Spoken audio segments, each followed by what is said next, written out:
आसी पारुनी किंबा आमे भी चली चली चली एते दूर को जाउछु तेणु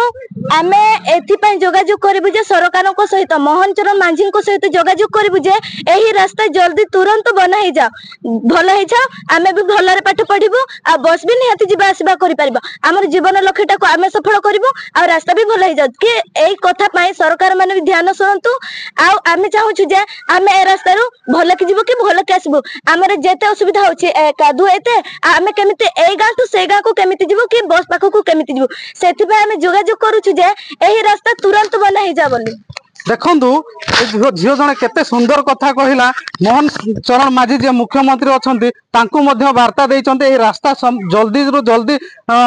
हेइ जिबा दरकार कारण सेमानकर सुरक्षार कथा आसुचे एही रास्ता रे गला बेलको तुमको डर लागुची कि डर लागुनी किंतु हमरा एठी पार हेबा पय बहुत असुविधा होछि सेथि पय हमें कहूछु जे ए रास्ताटा मोहन चरण माझी सरकार को